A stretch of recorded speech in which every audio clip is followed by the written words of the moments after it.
This is Boxing Tickets NI in association with SB Sports. We're delighted to be joined with the main man of Conlan Boxing once again, Jamie Conlan. How are you, mate? Well, good morning, how's things?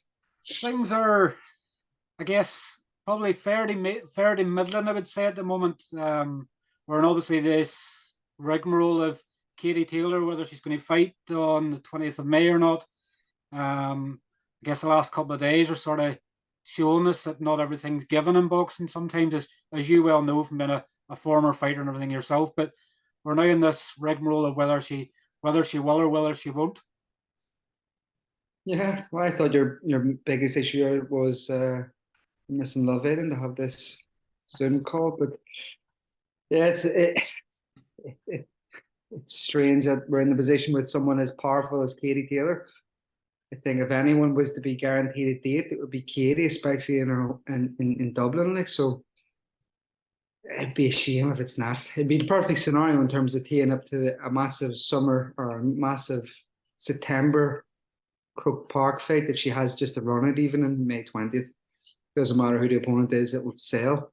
But if it's Chantal Cameron, it's a phenomenal fight. So let's hope that it gets all done and dusted. It's one of them, and I know I've obviously said online and stuff as well that it's very easy to make an opponent for the 20th of May. They could bring forward a mandatory, for one of the other belts, and then lead into Serrano. But I guess the danger signs are going to be if Chantal Cameron in May, the likelihood is if she gets beaten the 20th of May, Croke Park's gone. It's that sticky wicket you're sort of on sometimes in boxing. And I guess Katie believes in her ability and everything else, she'll come through it, but she'd have to come through a war and then injuries, cuts, on a Croke Park date like that and 70,000 or 80,000 people. There's too much on the line for it. I don't think she even thinks the guy. She wants to fight the best. Mentality of her is to fight the best. She doesn't think about what's after this. It's just what's next, and the next has to be the best. Serrano was the one she wanted because it was one of the best fights last year.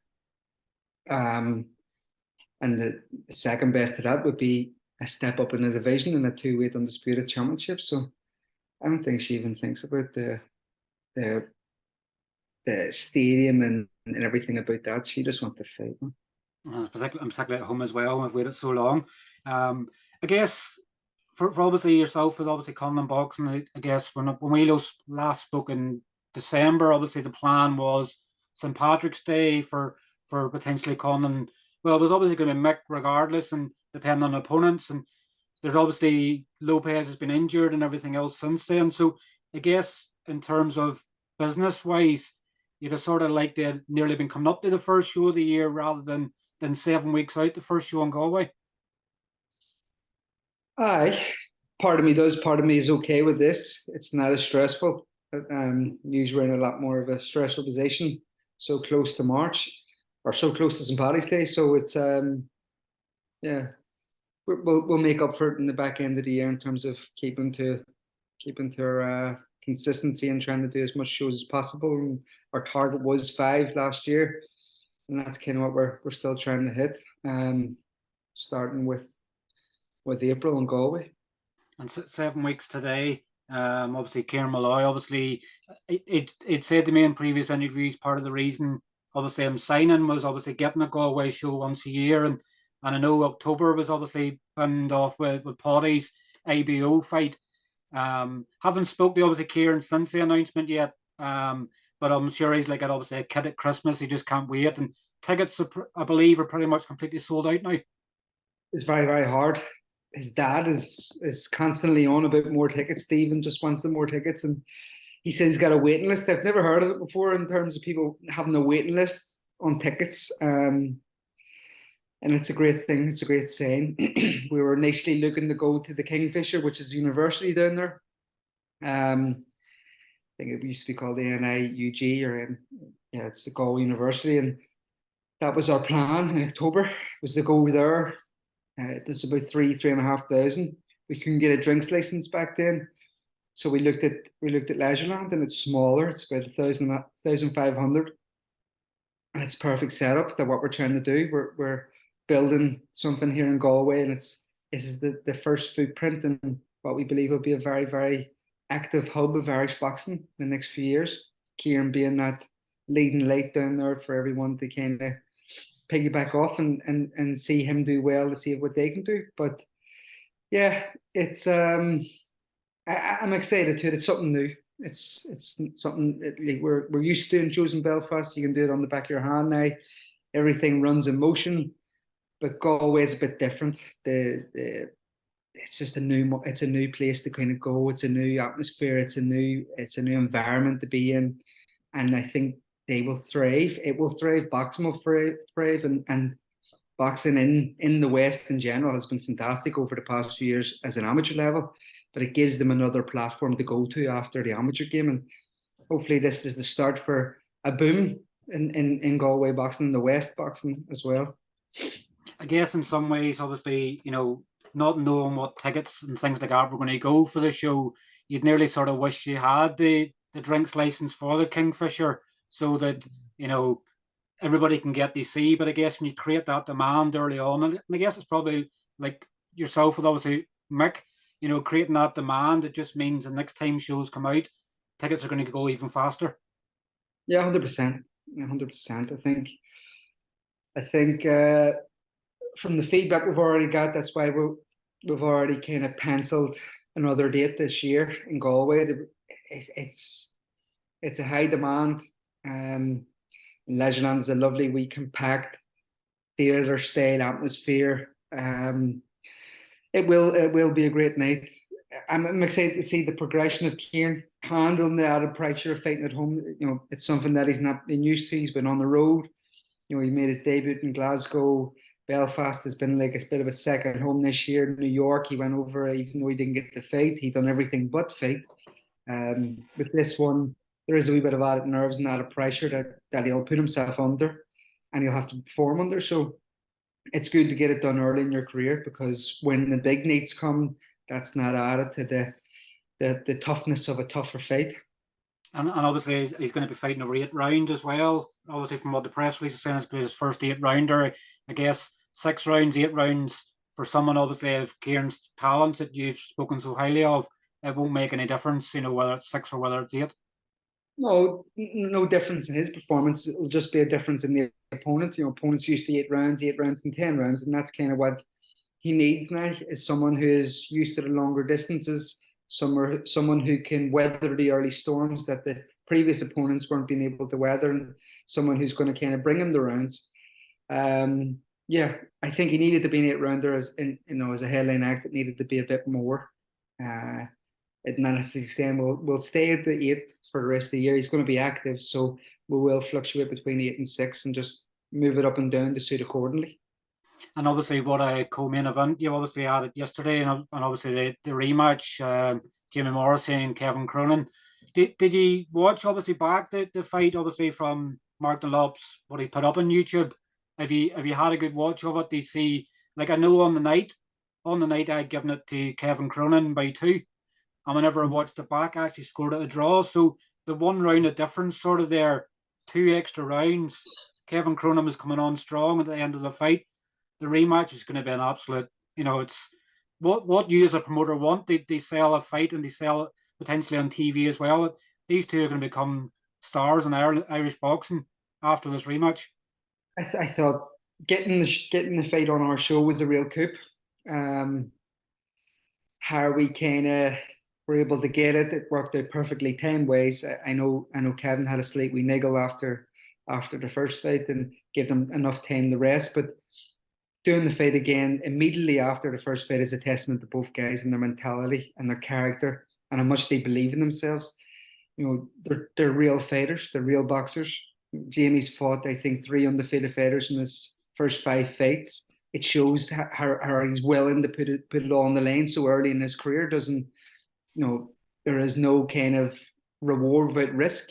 And I think that's what both these two are proven. Kevin has been busting for opportunities. I think even one time he called out Paulie McCrory. He's been always looking for a big opportunity. Now this is his chance. It's closer to Jamie's home, and it's closer both for their home than Belfast was. I agree. I did. I have watched it back when I was speaking with Ian Cochran regarding it, and listening to Ian's point of view, and I just kind of wanted another independent point of view for myself and watched it again. Jamie started really fast, faster than I thought the first time. And I thought he actually hurt Kevin in the first round, but he weathered the storm brilliantly. And he showed maturity beyond his time as a pro. Harry kind of weathered the storm, paced himself to the 8 rounds, and I think potentially is more suited to the 10. But then Jamie can learn also from the pace of the first fight, going out so fast and maybe not start as fast as he would the last time, because Kevin showed great resolve of coming back from the early onslaught. So yeah, as soon as I seen it, I thought it was an instant small hall classic. I thought it was something that needed to be done again because there was a valid case from both sides. Kevin could really shout about how he thought he won it, but also Jamie could really shout about how he thought he won it, and probably even more clearer than what the judges scored it. So it's real interesting. It's intriguing. Delighted to be putting it on. Very, very happy to be putting it on, and very, very happy to be working with both guys, because I like working with fighters like that who are true fighters. It's refreshing sometimes, isn't it? I know that over the last year or so, the amount of domestic fights we've had, it's probably, I haven't seen it, it hasn't been there in the last few years with COVID and everything else, but it seems to be now that every Irish show it's on, there has to be some kind of domestic fight, whether it's a Celtic title, whether it's an Irish title. You've obviously McGivern and McGlynn finally looking like it's going to be done on the 1st of April. You've Dylan Moran and Declan Geraghty for the Irish. You've Graham McCormick and Craig McCarthy for the Celtic on the 8th. Then you obviously have an Irish title on the 21st. And then if Katie Taylor happens on the 20th of May, there has to be some sort of domestic fight there. And then I guess the potential of whether there's a card in Belfast on the 27th of May, there has to be a domestic fight in that as well. It seems to be the new unwritten rule that fight cards must have a domestic fight. The public are paying their hard-earned money to come and watch boxing. They will come and watch people fight, and I think there is a need to deliver fights that matter, not necessarily a 40-36 or a 60-40 across the board. There is needs also for progression of fighters and building the fighter and giving fighter learning steps and so on and so forth. But there also, from a promotional point of view, is a need for giving the fans what they want. All Irish fights is what we've all realised what the fans want. There is an intrigue when it's an all Irish fight more than it is against any other, because you resonate with the fighters, you understand the fighters, you know the fighters' backgrounds, and you can get emotionally involved in them fights more than most. So what we've seen in the past, both fighters usually raise their game. Rudy Farrell and Colin Murphy, Morrissey, Cronin. There's plenty to kind of go back on. McCormick and Fergus Quinn all kind of raised their games. And this, I think, could be a phenomenal year for Irish boxing. You stated how much fights or much shows are going so early in the year. And I believe every promoter on the island is already planning again for various others going down the second half of the year. So it's a great time to be involved. Fighters will benefit from this also, because in these all Irish fights, yes, there's a winner and loser on paper, but in reality, there's not, because they always get a second bite of the cherry and another chance to go again. And that's kind of what the promoters also need to stick by. If Graham McCormick lost to Fergus, he's straight back in again with McCarthy, and stuff like that is what's needed. Everyone needs to kind of make sure that the fighters are kept active, win or lose. If it's a good fight, yes, let them go again. It is refreshing sort of when you see it in that way, because we've seen so often in boxing as well when obviously protecting the O and everything else, and domestic fights when people are happy to put their O on the line, that deserves a serious credit. But some of them probably know they're never going to get the world level stage, but they don't want to continue fighting journeymen. They want to see how far their talents can go in another domestic fight, and I guess put a belt around their waist as well. Yeah, there's a bit of ego, there's a bit of machismo, there's a bit of everything, a bit of bragging rights, beating someone locally, and if you win an Irish title on top of it, or you win another title on top of it, it's something that stands by you. And for some people, these are world title fights. You know, some lads, as you said, have been at it longer than others, and they know this is the kind of upper echelons of their career, and this is what they're in it for, is winning an Irish title, and they're happy with an Irish title or a British title or a come-off title or a BUI Celtic title. So it's yeah, it's good. And if we keep the belts active, if we keep the consistency in the All Irish fights, it adds the intrigue and it adds to a want from the fighters to also do it. Obviously, the rest of the card in Galway, I know obviously there's only been 2 announced so far. Is there any more names coming in the next few days? I guess I could probably name some, but obviously it wouldn't be fair to me to sort of name and someone for you, then they say no, they're not on the card. Have any names coming on for the show? We should announce the full undercard first part of next week. The card is all but done now. Well, it is all done, and we should have everything tied up and announced. We're just waiting on some artworks, and we'll get everything out early next week. Kieran Malloy obviously will headline. Jamie and Kevin in the co-main. We'll have Lewis Crocker on it, Kurt Walker on it. Obviously, the top rank connection there with Kurt, keeping him active. Croc needs to get back after a horrendous 2022 where he just had bad luck after bad luck. I'm looking forward and excited to see him back. I know he's been training flat out over here, and he's going to get back over to England next week. So he'll be back out in the 6th rounder, and then again the month after we'll have him out again. Fergus Quinn most likely will be out again. Yeah, there's a few others will be announced. John Cooney is another one who'll be out, Galway native.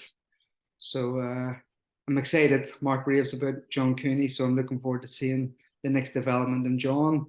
And yeah, we'll have a few more. We've got about an 8-fight card. It's a small enough card, keeping to what we're doing down there. Still smart, starting small, and then growing.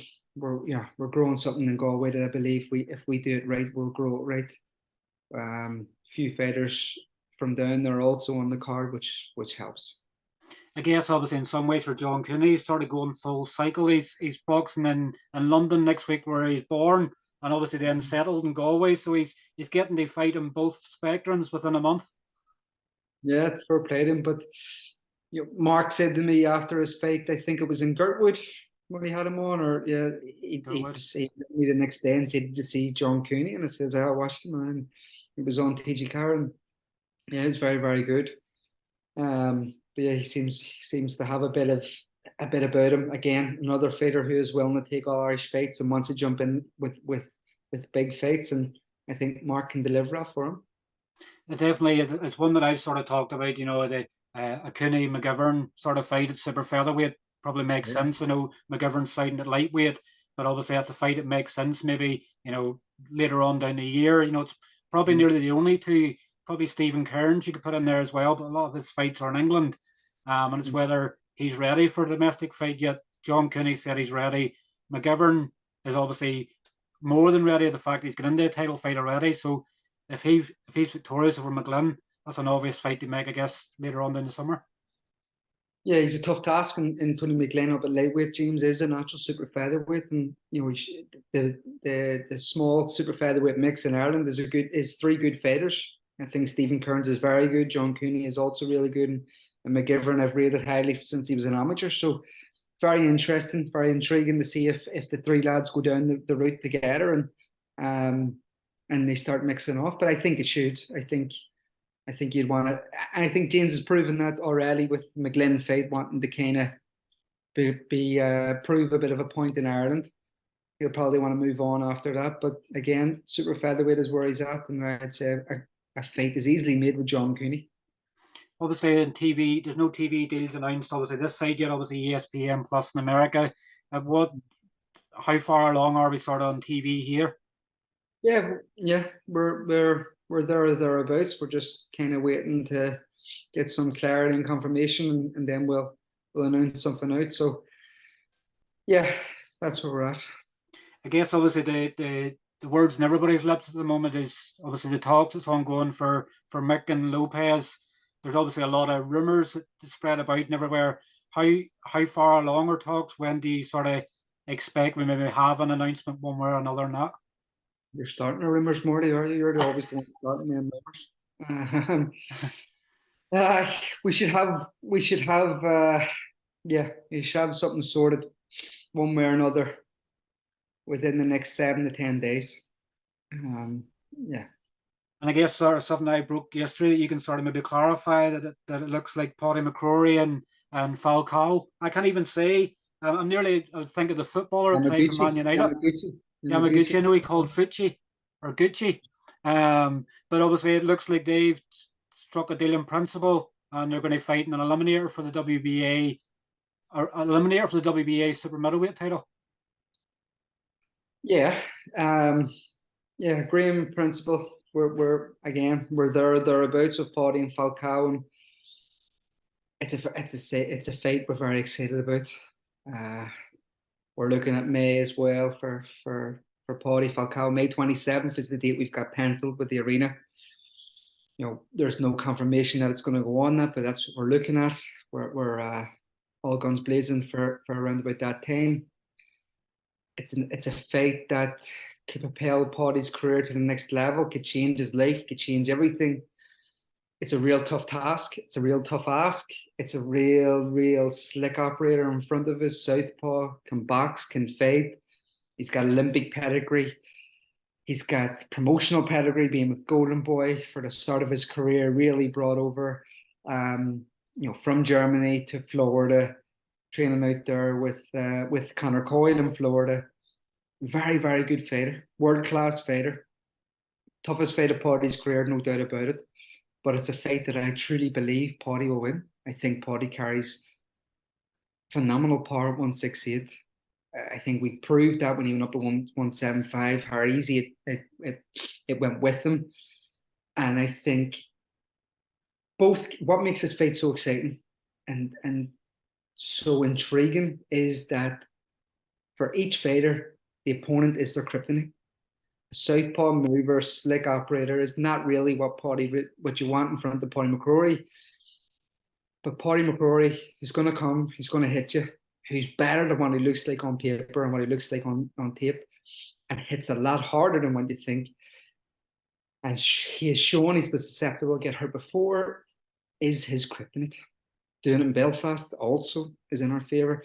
But again, it's one of them fights where it's a genuine 50-50, and you can make a case for each fighter, and both credit to each fighter that they've took it, because I would say to be able to play the rankings game, they're both highly ranked enough that they could avoid if they wanted to, and you've seen it been done before, avoid each other and get an easier route to world title, but they're going through each other and they're both using each other as a massive stepping stone to that opportunity to fight for a world title. So it's the semi-final. It's a semi-final in the cup. That's what it is for Paulie.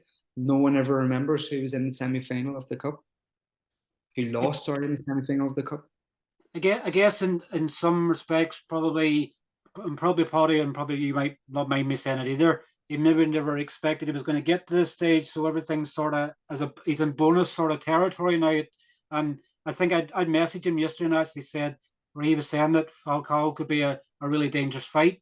But my argument back to him was, as he fought as somebody that's as hard a puncher as him before, Paddy lands on his chin, he'll not be able to see what day of the week it is. True. He's never fought in an atmosphere that Belfast's going to bring. You watch Paulie and you think, nah, I can beat him. But then you get in with him and you realize he's a lot better than what you look like on paper. He's got a bit of tricks to him. He punches hard. He switches on orthodoxly and hits with either hand. Either hand can take you out. Falcao moves. He moves and he's elusive, but he also fights out of reflexes and reactions. He's tough as well, don't get me wrong. I've seen a few fights where he's had to grit it, but I've also seen a few fights where he didn't like it. And that's kind of with the glaring weakness that I've seen in the game. So as I said, both guys are potential kryptonite for the other. A mover, he'll stay away from Paudie's power all night. Or somebody hits as hard as Paudie's going to come at you all night. It makes a very, very, very exciting fight. I guess obviously another fight maybe looking potentially, on a May 27th card, looks like Fergus Quinn versus the winner of Ben McGivern and Dominic Donegan next week. Yeah. Yeah, again, agreement kind of in principle with Ian Cochran and Sam Kinnock that our show May 27th. If we go with May 27th as the date, we'll do the winner against Fergus. It's a fantastic fight. I think Fergus is a guy, again, no nonsense, similar to Paulie. It's your every guy. He works during the day, trains during the night, a bit like Superman. He's hard nosed, hard hitting, non nonsense, no nonsense. Just gets in there, does his business, does his job, and goes home. No, there's no real airs and graces about him. And again, he's a joy to be around and a joy to work with. Getting him out April 21st in Galway so to keep him active. I said to him this year, I know he was very inactive the year before. We got him a run out after his injury, his hand injury healed up and on in the August card. And then I said I want to deliver a big fight for him in December. Fergus is one of the guys who would like to do fight shows around in maybe the Ulster Hall and stuff at the end of the year. If he keeps going in the way he's going. And if we didn't have a show penciled for the SSE Arena on May 27th, I probably would have done Fergus and the winner of Dominic Donegan and Ben McGivern in the Ulster Hall or something like that. So it's a great fight. Again, it's a proper fight, and as you said, as we were talking about earlier, against the All Irish, the intrigue of it. You know, Donegan has been in a few Irish fights. McGivern has fought a few Irish fighters, Jamie Morrissey being one. Coming across with a big Scottish contingent, brings his own kind of, has a big fan base, I think, from over there. And he'll come, if he beats Dom, I don't think he'll have a problem thinking that he'll beat Fergus as well. So it's what you want, isn't it? You want them kind of fights on the card. I guess obviously after a sort of slower start of the year, and I guess from people don't really see the sort of inner workings of what you have to do on a day-to-day basis and planning things, but I guess after a slower start to the year, it looks like it's going to be a really busy summer for Conlan boxing. Yes, no grey hairs as of yet, Morty, which is great. So yes, we're planning a few different things, and you know, I'm very excited about going somewhere new, feeling a different atmosphere, getting a different sample of a different environment and how kind of we do things differently in summer places. But yeah, a few different moves to make, and maybe one or two more signings also at the end of the year. Sorry, in the middle of the year. Obviously, I know that your brother and Kurt were in London last week. They were doing their fanboys with Floyd Mayweather. I don't think you watched it, but I was messaging you afterwards saying, you know, did you see Mick where he's on the ring with the phone and all that? I guess Floyd Mayweather met two legends of Irish boxing last week. Well, Floyd actually had said to Michael about he said to him about losing the world title fight and just saying like you'll get it back. So he watched the fight. So he didn't know who the fighter was against. He just said you lost the championship fight. Mick said yes. Says don't worry, kid, you'll get it back. So it was a big thing. It was the first thing he texted me was Floyd knows who I am. And I text Kurt, does Floyd know who you are? Does he fuck? Yeah. But I guess that's, you know, it shows the Michael Conlan effect worldwide. That I know Floyd Mayweather was obviously, you know, before Michael in the Olympics and everything else, but you look what obviously happened with Floyd Mayweather. His last defeat was in the final Olympic Games, and you know, he went his whole pro career without a loss. That probably one of the semi-final was it? And I know that for somebody like Floyd, it's regarded as probably one of the best we'll ever see in our lifetimes. For him to watch Michael has been a big honour. No, well, Harry actually knows him as he was in Rio, and he actually tried to sign him at one stage. Him and Shakur Stevenson. Yeah, that's an old snippet. Floyd, and then Al Heyman / PBC, I think it was back then. But at that stage, Bob had brought him to Vegas, and he was in Vegas the same with Bob, and he got a call to fly to LA to have a meeting with Heyman, and it said no, I give him a word, and this man has brought me across, and we've agreed everything. So no, I'm saying them with top rank. Any other news? Any other gossip for us coming up? I know nothing. Morty, you're the man who knows all the gossip. You're the man who knows all the ins and outs of boxing, not just Irish boxing these days. I'm finding my ears are getting further traveled these days. I think I'm tuned in the wrong frequency. but look, obviously it's great to catch up with you as ever. I'm obviously looking forward to obviously Galway 7 weeks today. It's a long trek down the road, but obviously it sounds like it's going to be a really good night of boxing and one that we'll probably speak about for a few years to come. I think it is. Listen, I think it could be the start of something big down there. I think there is a lot of phenomenal fighters in the west of Ireland. Adam Hessian, Gabriel Dawson, Keelan Cassidy, the O'Rourke sisters. You know, there is phenomenal fighters down there, and that's just the tip of the iceberg. Kids coming through are winning national titles at all ages and all levels. Giving them another platform and seeing that there is pro boxing at the end of the tunnel of our amateur boxing. That's kind of something that I'm really intrigued with and excited about, to kind of create a new hub, not just Belfast, not just Dublin. You know, I know Waterford is trying maybe to do something similar, but Galway being a massive place for boxing. Well, listen, thanks very much for your time, and I'm sure we'll catch up with you very soon. Enjoy Love Island, Morty. Have a good night. Cheers, Jimmy. Take care. Thank you. Thanks. Bye-bye. Bye-bye.